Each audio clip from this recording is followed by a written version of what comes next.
No capítulo anterior, o demônio da fome prendeu Denji e a Mitaka no aquário, para que a mesma conseguisse transformar o Denji em uma arma. Após isso, ela partiu junto com a Yoro.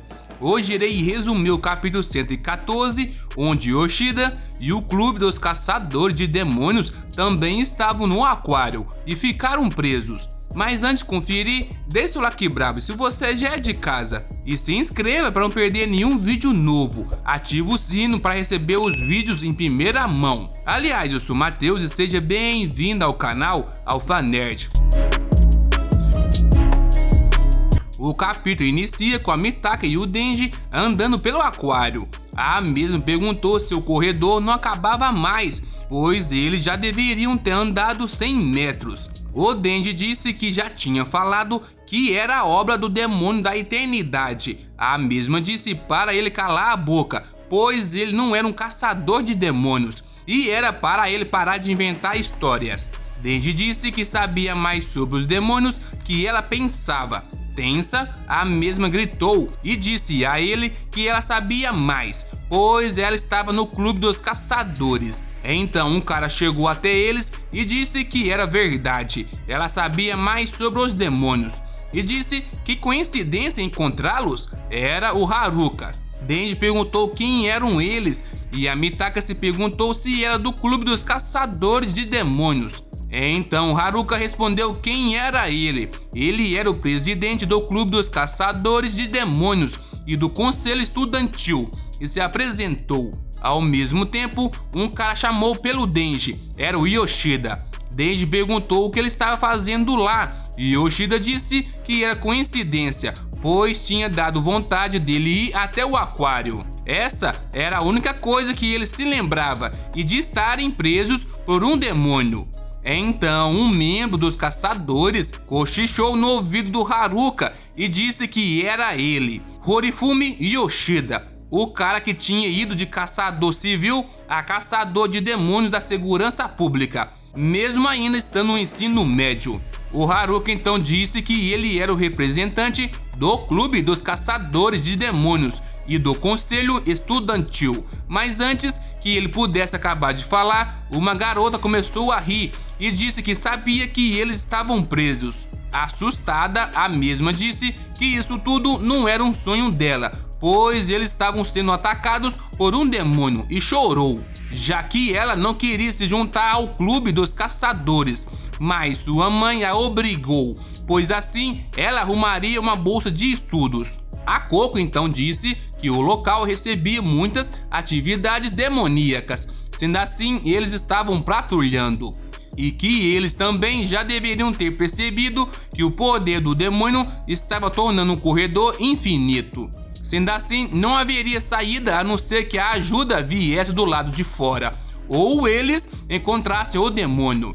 Novamente o mesmo se apresentou e disse seu nome, Haruka Ezeumi, e disse como ele era o presidente do clube dos caçadores, pediu que eles seguissem as suas ordens nessa situação. E que a partir daquele momento, eles tinham dois objetivos, exterminar o demônio e sobreviver. Tensa, Mitaka se lembrou que ele era o Chainsaw Man. Em seu pensamento, ela disse que se ela fizesse o que ele dizia, ela poderia sair de lá sem transformar o Denji em uma arma. Mas se ela o matar, ela não precisaria transformar ninguém em uma arma e poderia recuperar seu corpo da Yoro, sem causar mais problemas a ninguém. E disse que o problema é que ela não conseguia matá-lo sozinha e se perguntou se ela poderia realmente transformar o Denji em uma arma. E assim a mesma ficou deprimida. Haruka perguntou se ela estava bem e o Denji disse que não sabia. E após isso, eles caminharam pelo aquário.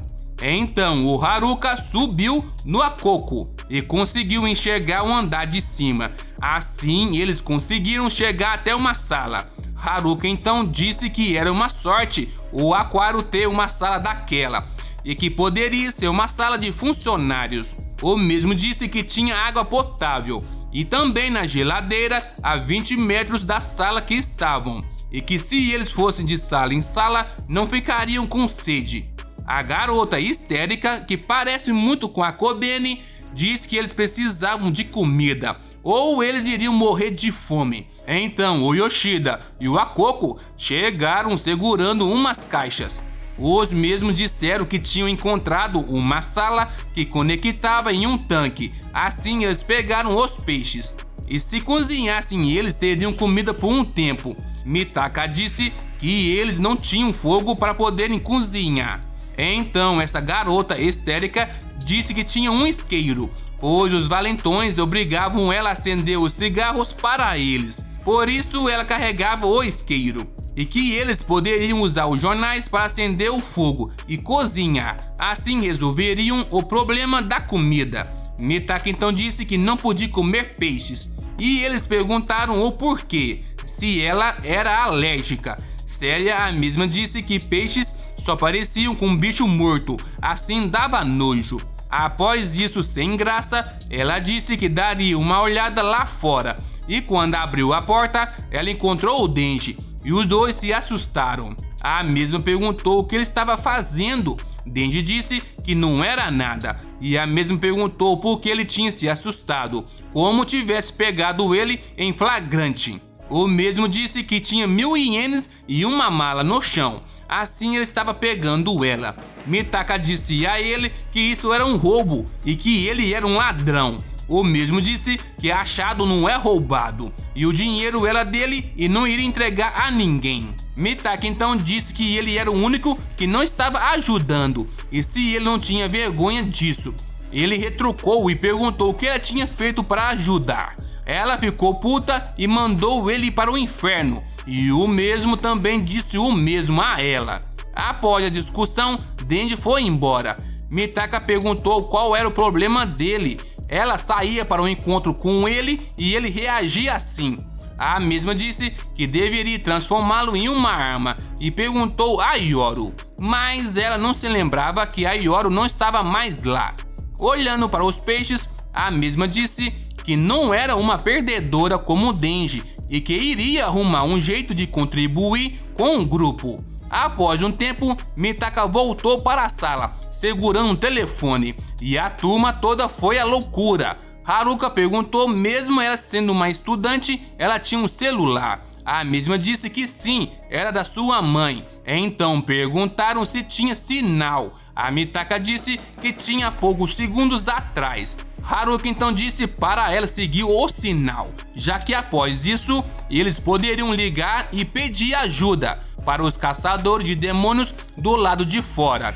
Akoko então disse para ela subir mais alto, pois o sinal deveria estar mais alto. Alguns comemoraram que iria viver, e a Mitaka disse que tinha achado um sinal. O Yoshida perguntou se estudantes poderiam ter celulares. Akoko então disse que para a sorte deles, a Mitaka estava à frente de seu tempo. Nisso, a Mitaka estava feliz por ter achado um sinal, e o Haruka disse que era só aguardar o resgate chegar. Nesse momento, Mitaka já não conseguia mais ficar na ponta do seu pé e caiu.